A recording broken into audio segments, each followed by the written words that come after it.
day 4 and it was a bloody long day. We were flying to Luxor to board the Nile River cruise. We got up at 2 a.m. to pack and have showers and boarded the bus to the airport at 3 a.m. and the trip to the airport takes about an hour. Then takes about 2 hours to check in and clear security. The flight to Luxor takes off at 7 a.m. and we're flying on Nile Air, which made Jetstar look like a 5-star airline. With airport security here, everyone has to take their shoes off and gets a pat down once through the detector. There are always 2 lines at security, one for women and one for men. You then get buses out on the tarmac and then steps up to the plane. However, it's only about a 45-minute flight to Luxor, so not too bad. Luxor seems so different to Cairo, whereas Cairo was crowded, polluted and looked dirty or drab. Luxor looked magnificent, very clean and no pollution. First site we visited in the morning is Karnak Temple. You may not have heard of Karnak Temple, but you've most probably seen it in iconic pictures of Egypt. With this Egypt trip so far, it seems that every day is more of a wow than the previous day. As you'll see, Karnak is awesome.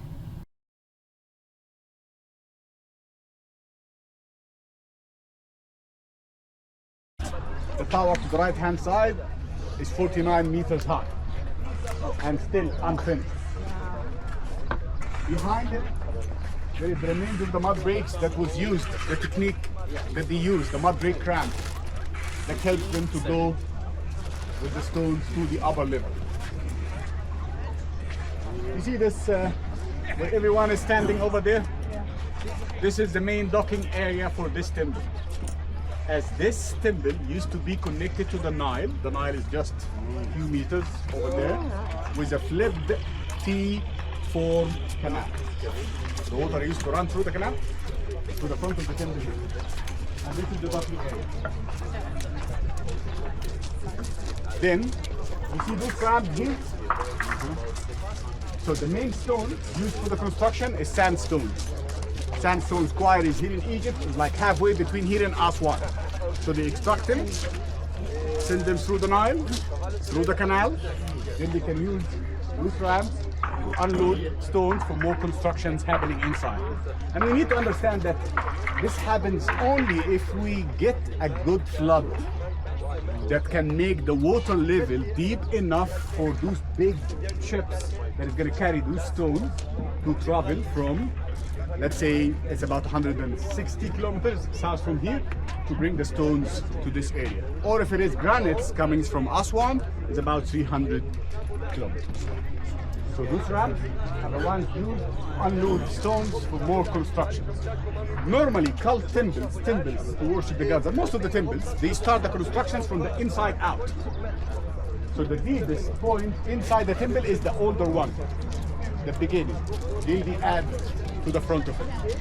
So this is one of the last constructions that been added to the temple. To the front of it, here in this area, during the Roman time, the Romans built a fortress. So where we are standing here, this area that has been excavated, over there recently also some excavations down there for some foundation. So there was a Roman fortress. This Roman fortress was mainly built out of mud breaks, supported with some sandstones and granites that helped to defend the temple against the flood. So it created like a natural wall, like a natural dam that kept protecting this temple from the flood. Flood after flood after flood, the mud breaks built it down into a natural dam to the front of the temple. A natural dam to the front of the temple. So this is what helped to also protect the Karnak temple from the flood. Till the year 1878. 1878, mark this year, as when we go inside, we'll see what happened in this year, 1878. We'll see what happened to the temple because of the flood and why and how the flood made it inside. And it did some damage. So after you cross the docking area, to the right and to the left, there is a down ramp. To the right and to the left, you're going to see ram-headed statues, not sphinxes. Rams. Because rams are the sacred animal that represents Amun-Ra. So the ram represents Amun-Ra, the king of the gods. So why they choose the rams especially to represent Amun-Ra? Amun-Ra is a symbol of life. Amun-Ra is a symbol of life. It's life. Rams can detect water. So this is why rams and camels are the best friends of the Bedouins. Because they help them to find water. And as he can detect water, he can detect life. Water is a source of life. So this is why they become the sacred animals that represents Amun-Ra. Plus, this is the only animal in ancient Egypt that never been killed and sacrificed as an offering. Not because it represents Amun-Ra. Because you can see that we've seen in Saqqara some cows have been slaughtered and given as an offering. And it's happened. But only because the ram represents life. Normally when you give offerings to the gods, you are giving offerings asking them life. Or life back, or you're asking for good luck.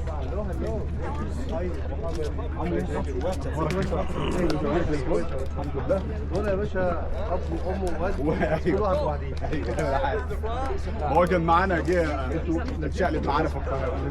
المركب وقفت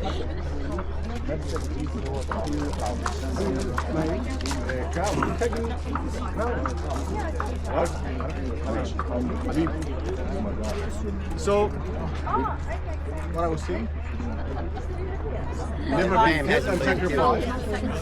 Yes, because it represents life. So you cannot just kill life and give to the gods, asking them to give you back life. So this is the only reason why they never killed and sacrificed the rams. Between the hands of those rams, you're gonna see a small figure standing. This is King Ramesses II. So he's saying, I'm under the protection of Amun-Ra, or I'm the beloved of Amun-Ra. Shall we? Yes.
Okay. So, as we said, Karnak temple is the biggest ever been built for a god in Egypt. Also, it doesn't set a good example for cult temples. It maybe sets a good example for modern Egypt nowadays, organized chaos. Because cult temples should be a facade like this one, a pylon like this one, open court, colonnade hall, shrines for the gods, enclosure walls. That's it. This temple includes 10 pylons like this one. Through the main axis, 10 pylons like this one. Through the main axis and through the second one. More than one colonnade hall, shrines everywhere. So why? Because the most powerful priests in the New Kingdom are the priests of this temple. Every single pharaoh that ruled for over 2,000 years came here to add something to satisfy the priests. Remember we said the balance between the powers? Remember we said the balance between the powers? So every single king ruled over 2,000 years, came here to add something to satisfy the priests, to keep controlling everyone. Ancient Egypt, in a very religious country, everyone is following the temple. So this is why they started to see that there is no more free space, so they started to add things randomly inside this temple, such as Seti II, King Seti II. He built those 3 shrines for the triad of this temple. The triad of this temple is Amun-Ra, the sun god, Nut, the goddess of the sky, his wife, Khonsu, the god of the moon, then sun. So the sun, the sky, the moon. The main shrine in the middle is for the king of the gods, Amun-Ra. To the left is the wife, to the right is the sun. So those shrines is for what outside here? Have you seen? You've seen the wood, the boats outside in the visitor center? But those are very big ones. Those are like have been used for a ceremony when they opened the Sphinx oven. Much more, maybe from here to here. This size. Yeah, this is the original one. This is the barks or the holy poles that they keep inside the shrines in case they're gonna move the statue of the god from this temple to another, because what represents the gods inside the temples is a statue made out of gold, maybe that big. Inside the shrine, the main shrine, the statue is gonna be on top of the altar. So if you're gonna move it from Karnak temple, for example, to Luxor temple, you're not gonna carry it like this. So this is when this boat moves to the shrine. It does have a small shrine in the middle, on the center, to put the statue inside. Then you see the priests carrying this one on shoulders and marching outside to the Nile. A big one with an altar to put this part of the boat on the center and then sail wherever they go.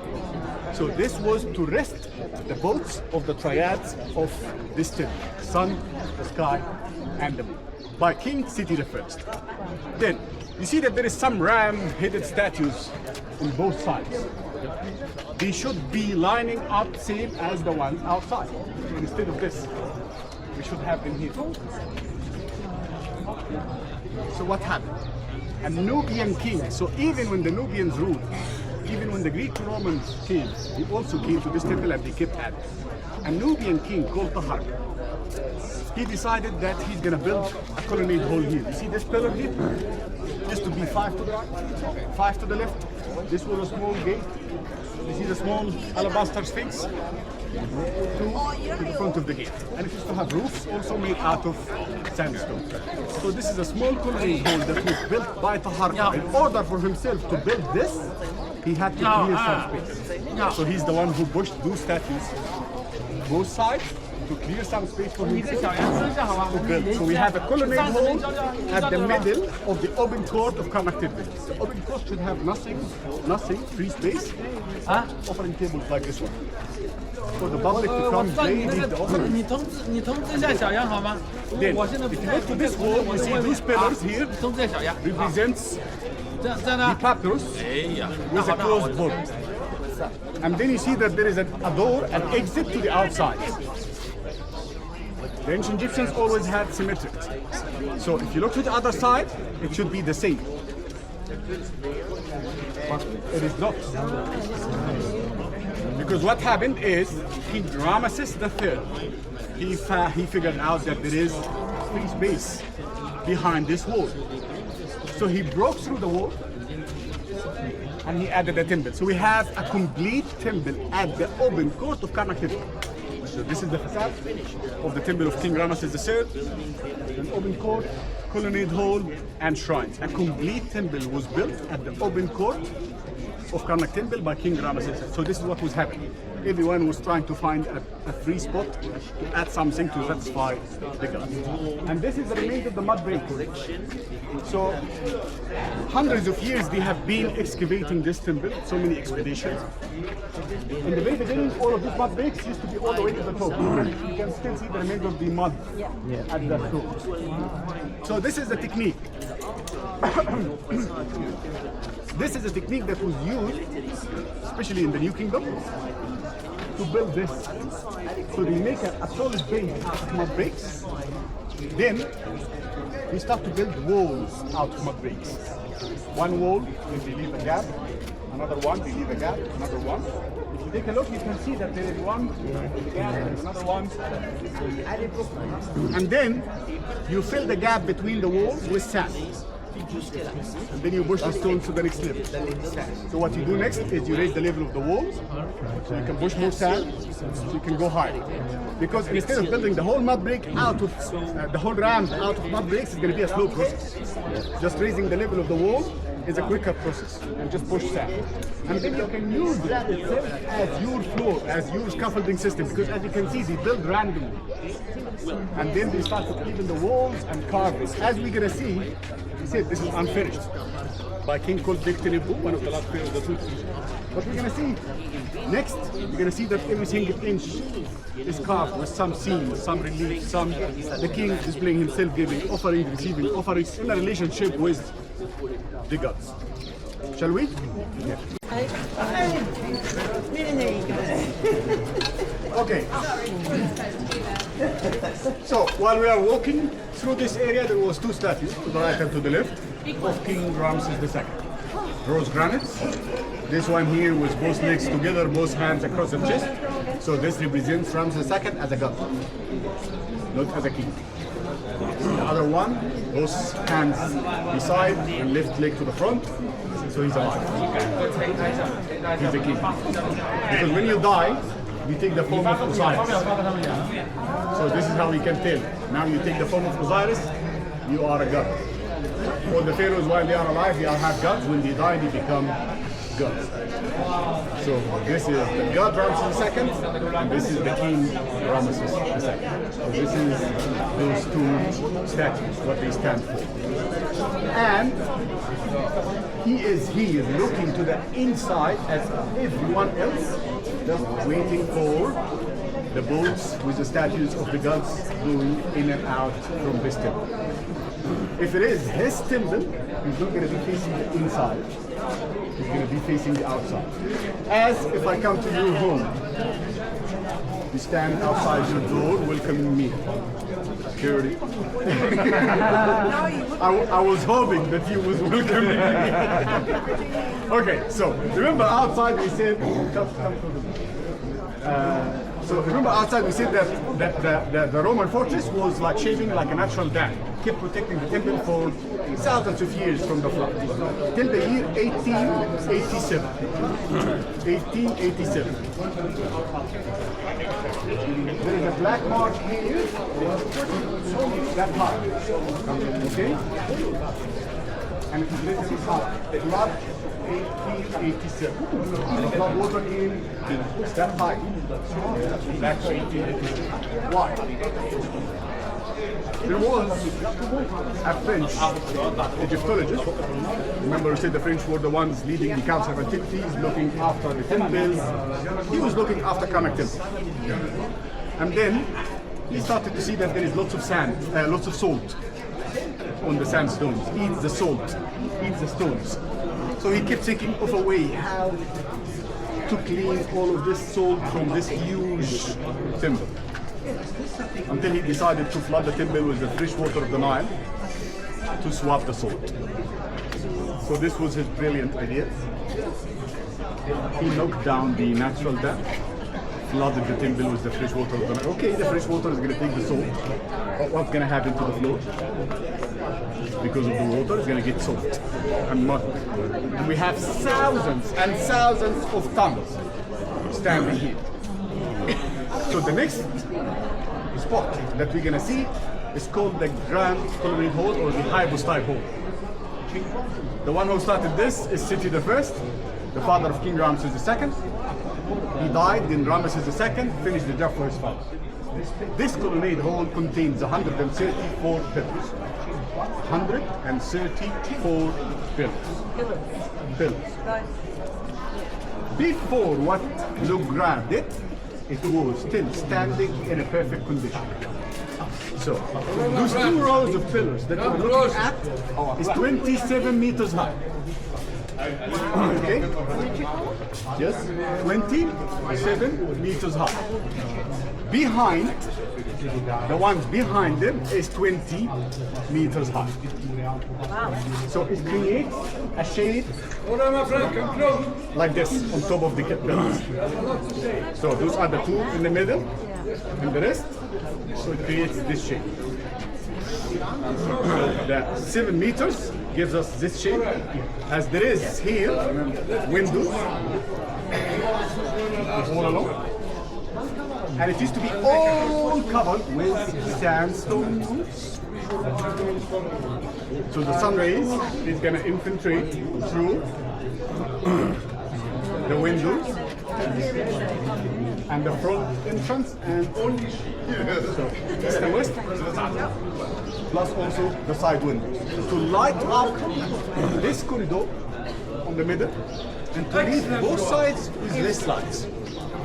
The floor was based by electrium. Electrium is a mix of copper and silver. Copper and silver, which is, by the way, nowadays no one has the formula to mix those two again. No one has the formula anymore to mix those two again. Electrium is an ancient Egyptian thing. No one now knows how to mix those two again. So the floor was covered by the electrium to reflect the sun rays. So imagine with me, just close your eyes and imagine with me. It's all like shaded on both sides, sun rays hitting the floor. You imagine the reflection? So if you are standing outside, because the public are allowed to come that far. So only royal families, priests can go deep. So the public is going to be standing outside.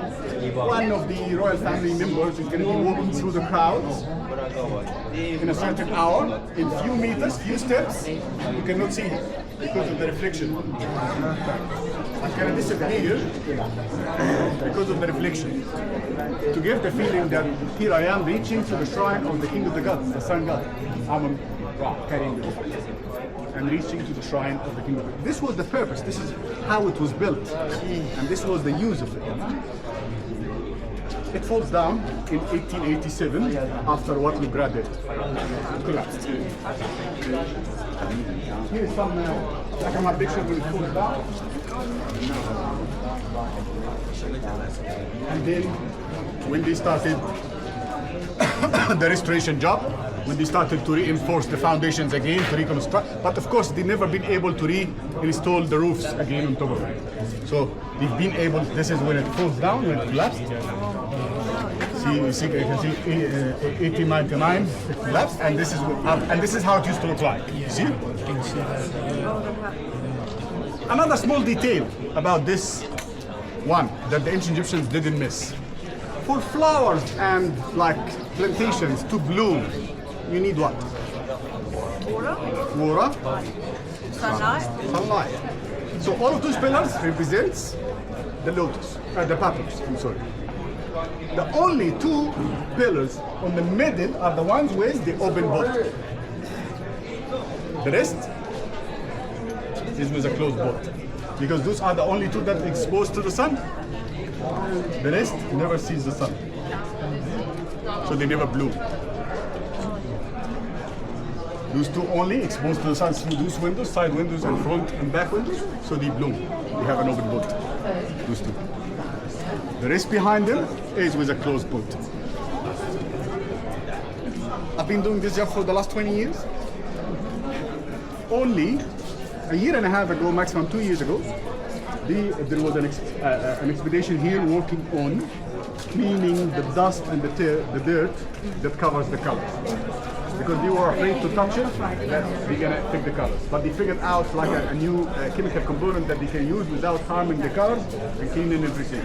So only less than a year ago, you can see the colors that you're gonna see now. So especially in this. They use the little A? Yes. Yeah. With something else. Yeah, like So only less than a year ago, before that, for the last 20 years, and older than this, none of the colors that you're going to see now was this.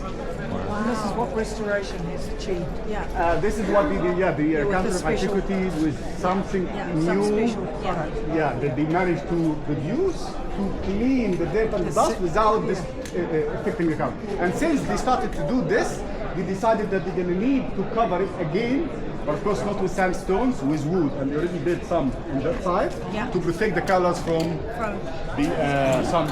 great. Deterioration. Yeah, it's gorgeous.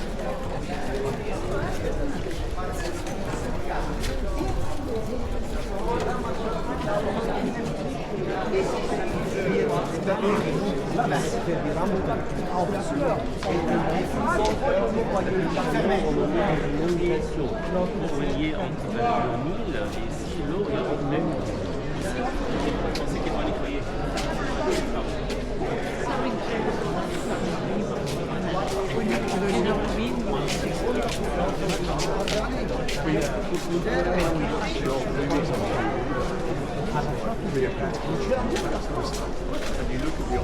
If you're looking for the best colors, the water the afterwards. This way you look, you can see the best color. Oh yeah.